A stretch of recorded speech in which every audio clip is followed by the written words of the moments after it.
Welcome back to Harley Quinn podcast, Pod Squad, Cobb Squad. We are here to talk Harley Quinn season 5, episode 2, which was very fantastic. Well, back with me are my buddies Keenan and Jedi Mike. How are you guys doing? Keenan, how are you doing? I'm great. That episode is giving me flashbacks to Christmas at my sister's house. Yeah. How are you doing, Jedi Mike? Doing good. This was a very wild episode. Yeah. I can wait for children after watching this. Just maybe another year. You know what? Yeah, that's pretty. Even though they're sharks, that's literally what a toddler is like. That's not even. I mean, they might not bite your arm off, but they will bite you. They bite hard. This episode, if you haven't caught on yet, is about features baby sharks. Literally, baby shark. Do do do do do. King Shark drops off his adorable 8 fucking children at the Poison Ivy and Harley's new condo. They were trying to get it on. They were trying to, literally Christian the household. They couldn't even do that because these kids came in and just started chewing things, breaking shit. My anxiety watching the scene, I was like, as a homeowner, y'all, I was get your ass on the couch. I was literally about to lose. I was like, this is too much. It's too much. But those are Harley and Ivy are the godparents, and that is apparently their duty according to King Shark. He drops them off, and Ivy's like, I'm not fucking babysitting. I got work to do. And so Harley is stuck with kids for the day. So that is the entire episode. What do we think about this episode, you guys? Mike? Yeah, I think it was good is adding another stage of relationships turned when it involves children, even if it's not children of your own, being aunt or godmother or whatever you want to call it, godparents, or just being in the care of children, and while you're also in a relationship. And again, it's just a lot of relatable things that they're doing in a different lens. No matter how crazy out this world can be, it's still realistic. It's still organic in terms of, oh yeah, that happens. And especially when people, like, when that number of kids, you don't know what to do. But also how you're kind of relying on each other. One parent or person's out, and then you're like, oh, hey, I need you. You come here. They're chewing the sofa or all, stuff like that, right? But also there's another aspect of the episode too I love was also understanding, as you're moving into a relationship, you get reminded of your past to my moments of like, hey, I moved on, but yet this still trauma is still, attached to me. So it's also important to deal with it in a healthy way. I don't know if it was a healthy way in this one, but yeah. So, but yeah, this was good. What about you, Keenan? I would like to know the studies on revenge lowering blood pressure. But and those kids were driving me insane. I was way more into Poison Ivy's storyline. I was like, get me back to that, because the moment she mentioned the name of that doctor, I was like, yes, what's about to happen? What is about to happen? Yes. And then we get to see her origin story. Mm-hmm. Let's talk about it. You're right. I did prefer, although the little Sean Shark made me laugh a few times with his, you want to see my right. And so I do laugh at fart jokes. I'm sorry. I'm 30 in my 30s. I think farts are funny. There's a reason why they're still hilarious. Just like falling down. Little sharks. But I did prefer the Poison Ivy storyline. Why? Because we get to see not only her backstory, but Jason fucking Woodrue. If you are a Poison Ivy fan, if you've ever read anything Poison Ivy related, you know that Jason Woodrue is a huge part of her core story, her core upbringing, her storyline, her origin story, her villain origin story. There's always different versions of them. And Batman Robin. Yes. Miss Uma Thurman. We love her. There has been consistently, typically, a relationship between Jason and Pamela. She's a student. He's the professor. So clearly he's not the most moral or ethic person if he's banging his students. The show appropriately kind of portrays him as a slimy, shitty, gross, attractive guy, charismatic, sure, which is why she fell for him in the first place. But Right. so if you know anything about Jason Momoa, you know he ends up as the Floronic man. Floronic man. Thank you. I always want to add an I in there. I don't know why. Floronic man. Anyway, I want to say ironic man. That's why I think I'm messing up on that. Anyway, what do we think about Poison Ivy's storyline, her backstory, Jason's piece of shit behavior, which is really great. Like, I think he's portrayed great in this storyline. I don't think he should be sympathetic. But what do you guys think, Mike?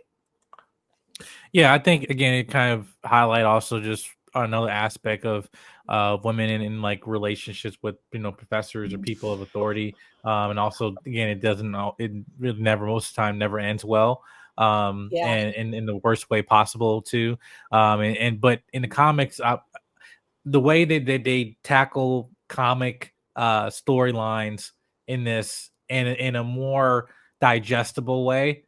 Just also knowing the audience of this show, as I mentioned previously with like the first episode, like this one's like, yeah, he in the comics, like he forcefully experimented on her. And this was more of I'm just gonna, I'm not gonna save you, and then lead to the creation of her coming. So much more lighter way, but still dark way of that, and a sinister way of that. But I like how they just hand that type of source material with her. But also understanding that too, that again, sometimes revenge is not the best answer to certain things and stuff, because then you end up creating more problems than solving them. And so I just thought, but also when those traumas are present, be transparent with your partner, saying, hey, I ran into this person, and yeah, this is my past with them, just letting you know. And instead of trying to suppress it, can you think you're actually protecting them and end up causing more problems? So anybody in any relationship, marriage, whatever, you have dealt with that one point in your life. So it's like, again, I like the terms of how they highlight that in this way, tackling her origin, now finally getting out of like 5 seasons, but at the same time in a new stage of the relationship now, where like problems and stuff come up, so and you're able to see them how they resolve them or handle them, either good or poorly, in real time. So yeah. Mm-hmm. What about you, Keenan? Yeah, this was a story, like, of course you see it coming. I even wrote my notes, so it's like, okay, he made her, she's about to make him. But I liked getting there, like, yeah, I knew it was coming, but you took me on a good ride, and that's what it's all about. That's how I felt. I just love the fact that the way the story is told. My brain is not working right now. No, I agree. My one thing that I was annoyed by, but then I was like, I get it, because trauma literally rewires the brain. But I was like, this smart scientist is like, I'm gonna do vengeance. Like, I know. She's like, she said she was gonna let him get out the way she did, like give him the same chance he gave her. But I was like, do you not realize that that's the same thing is going to happen to him? You're just going to create another version of like he's going to turn into a monster. I was like, Ivy, this is dumb. Just stab him in the heart. Like, I get it, her poetic vengeance, but it was very stupid because she obviously at the end we were like, oh, okay, cool. Floronic man is here. But I get it, because trauma it rewires the brain. There's been studies on it. It can change the way your brain chemistry works. So when she sees this man, she's just like, that's all reasoning. You can be the smartest, most logical person in the world, but when someone has done something so traumatic to you and you're confronted with them and you've never solved it, your brain, she probably went right back to who she used. Like, you just get thrown back into the trauma again. So I thought I think the way they did it and the way she was like really melting down the whole episode was a smart way to like show that he really fucked her over and really fucked her up. And I think that I like the way that they did that for sure, because, and I was wondering, we took a long time to get to this storyline. And again, it's a Harley Quinn show, but I really expected something like this in season 2, but I appreciate that we have it in this season. So I liked it. I like the way that it was set up. I like to see her being like an educator, or like, in that kind of space, like a student of like learning and like being so smart. She knows about plants and stuff. That's something we we often see from Ivy, but not usually in a villain is saying like, I'm creating Eden or I'm turning everything into this was really cool to see, when we see little baby Frank, which I want to talk about. Little baby Frank needs to be a toy, a little plushie, please. I like seeing her smart. I like seeing her use her smarts, which is why it was so crushing to see her make a huge mistake. But yeah, let's talk about baby Frank and we'll go back to Harley, but I want to talk about little baby Frank. That is the reason why he betrayed her is because he wanted to steal Frank as passenger because he's a piece of shit loser who steals other people's ideas because he doesn't have his own. And he's basically, I'm not going to say his name because I don't get sued. So anyway. Allegedly. Allegedly. What do we think about Jason Woodrue and that and the past and the Frank thing and all that? Keenan?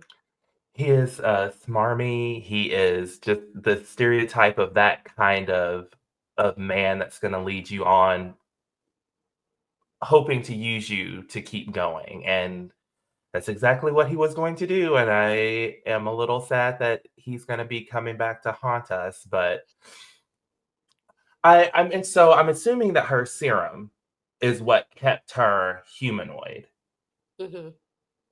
Because they said there was a combination special serum that basically like Frank was part human, part plant. So I think that's like what the serum does is to combine plant DNA with human DNA, which is why she's still, human-like, but green. Yeah. What do you think, Mike? Yeah, I was happy it just wasn't a version from Batman and Robin, like the whole, type of stuff. Yeah. Crazy, type of. That's my only. I'm sorry, I'm the youngest one in here. That's my image. Where Jason Woodrow, I was like, oh, him. Oh, okay. It's like he's actually. I was like, yeah. He's got. So I was happy not. Sorry. Yeah. And so I was like happy, like they're not doing the whole crazy, just cartoonish, even though it's a cartoon. But like, no, actually, a more realistic type of man that exists today, and more modern take of someone in that position that abuses power, that can be very charismatic, very charming. Only into a moment when they don't get what they want, then they say everything to devalue you, saying, oh, I'm the one that gave you this, I'm the one that gave you all this and stuff.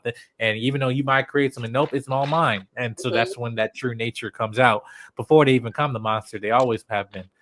So that's why I like to see that type of writing of those type of characters and stuff, especially how they're able to overcome this threat when he comes back and stuff. It'll be very interesting to see how they resolve it, but also hopefully because resolving it also with Harley too as well. Yeah. Speaking of Miss Harley, we not only see King Shark this episode, we see Bane.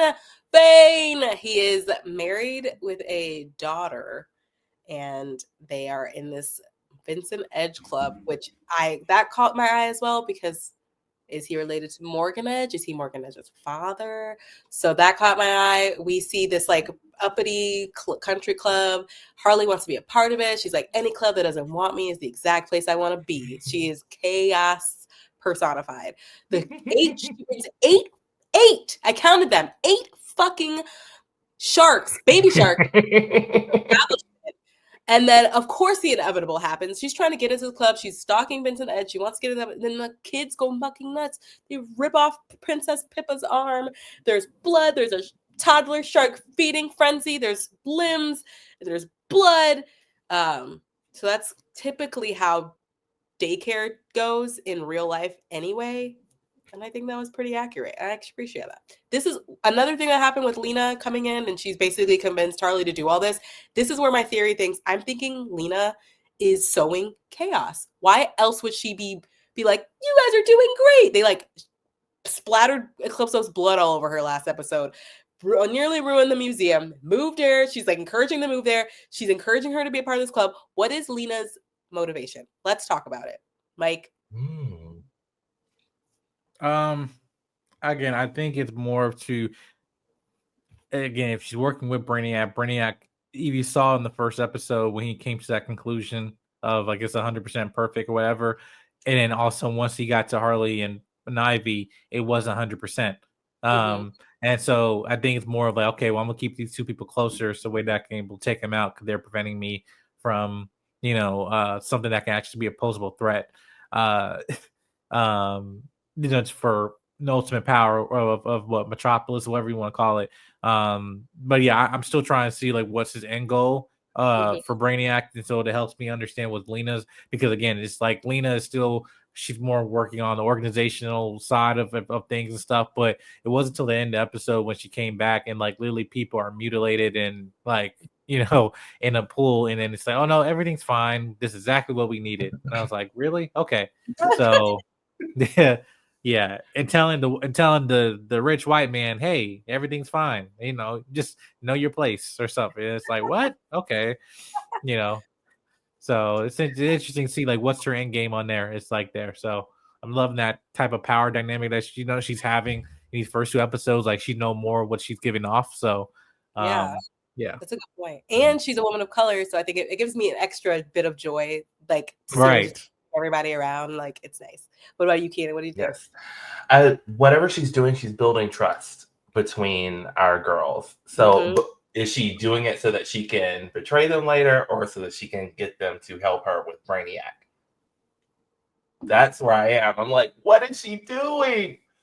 So I'm here for the ride. Let's see what she's up to. Yeah. I love her character. I think she's fun. I think she's up to something. I think that my theory is maybe she did work with Brainiac and got this rooted in, and Brainiac's motivation is, I mean, he makes bottle cities. So I'm wondering if he's preparing Metropolis to be a bottle city at some point. It's not the first time in the comics that he's done that or tried to do that. Like Brainiac likes to collect cities. And I'm wondering if she was like cut a deal with him and then it went too far. And I'm wondering if she's like encouraging these variables that are going to make things a little less perfect to stress him out, maybe for him to come out of his hidey hole. I don't know. I'm so curious because we do have a lot of actors in play. We have a lot of actors in play. We have Lena, who's a huge character on her own. Then we have Brainiac. So who's the villain of the season? I think obviously we're only 2 episodes in, but I think it's fun to have that question still, because the fact that this is a show about villains and we don't know who the villain is, because Harley and Ivy aren't the villains. They are villains, they're not the villains. So I think that this is, I'm curious to see if they're just playing with us, if maybe Lena's the mastermind behind it all and just playing Brainiac, or if something else is going on. But I like that there's this question, because I think it's more layered writing than we've gotten in the last couple seasons, and it makes me excited. So yeah. Oh, and the little girl that was with Bane is from the Queen of Fables book. Yes, she's a fairy tale character. Yeah, I don't remember the lady, but I know that she was Goldilocks. Yeah. Right. Oh my god, I never watched Hell Yeah, Kite Man, Hell Yeah. That's not, I'm sorry. I should have watched that before this season. Maybe I'll watch it. It's a chuckle. I should watch it between episodes. I should do that. But yeah, that's good to know. Thanks for that background. Did you watch it, Mike? Did you watch Kite Man, Hell Yeah? Yeah, I did. No, yeah, I enjoyed it, but I was like, again, my memory was serving. I remember the Queen of Fables storyline. I just didn't know if that was that character or just looked like him, whatever, or actually was Bane's child. Even though I know they said they adopted, the child. So it was like, yeah, this Queen of Fables, like, yeah. But I had to look back and kind of look at the animations. Like, is that the same? Oh yeah, it is. Okay. I literally was like, did I miss something? I really should have watched the last season, because I was like, I don't know. I didn't remember him being a child. That's good background. I'm gonna try and watch this Kite Man show and like get a little more background. But yeah, is there any other thoughts on this episode? Did we miss anything? I think we covered everything. Let me see. I think again, aside from she goes like me. Ivy comes back home and not being truthful about what happened, at the lab and stuff like that. And also what happens if Lena's gonna find out, like, hey, what's I don't know how like nobody didn't catch on what happened, especially when she said, I killed this guy finally. And then nobody just hilarious. True. Ivy's made a lot of impulsive decisions for being a very smart person. What about you, Keenan? Any other thoughts? I hope that we get to that she is very upfront with Ivy about what happened with Jason. that will be on par with where they are now in that relationship. Yeah, they're healthy. So I feel like her not saying anything is going to be taking us back, and I don't want to do that. Agreed. I agree. I don't think so. I think we'll be good. I think they're mature now, and they're like literally Harley stole a kid, so they're basically parents now. So they had little Sean Shark, and I'm assuming Sean Shark is going to be a recurring character going forward. I have no idea, but I do love little Sean Shark. The fart jokes. If anyone does fart jokes, at least it's the little toddler. So yeah. Before we head out, any other thoughts on that? Okay. Before we head out, where can we find you guys on social media? Like, you can find me on YouTube, Instagram, also on Team JVS. You find me also here at Multiverse of Color platforms and stuff like that. But all my platform, YouTube, Instagram, all socials at Jedi Mike 7 right here. Yeah. hey, where can we find you, Keeks? You can find me at Keeks on Camera on Instagram and Blue Sky. And probably by the time this comes out, the Rewind podcast will be back, and we are covering a series of rebooted or rewound TV shows and movies. We just saw Nosferatu. Oh, you like it? A lot of people liked it. Willem Dafoe was the only reason to see that movie, and I'm convinced he was in a different movie. Oh no, good to know. You can find me at Vanessa Shark. I'm going to show those sharks here, but I forgot to during the episode. At Vanessa Shark on everything. These little baby sharks. Little Sean Shark is in the green with the blue shorts. That's little Sean Shark. You can find me at Vanessa Shark on Instagram, Blue Sky, whatever, all the stuff. And my writings on multiverseofcolor.com. You will find me. We'll cover Harley Quinn all season long, as well as covering Superman, all the things, Creature Commandos, everything. So yeah, just follow us at the Multiverse of Color. Where's my notes? Sorry, I'm all over the place right now. You can follow us at Multiverse of Color, at DC Studios Podcast, at the Multiverse of Color on all the channels. And yeah, hit us up with some reviews, any thoughts, and to go. All right, Cop Squad. Happy day of the week, whatever day it is. Whenever you're listening to this. Whatever day it is.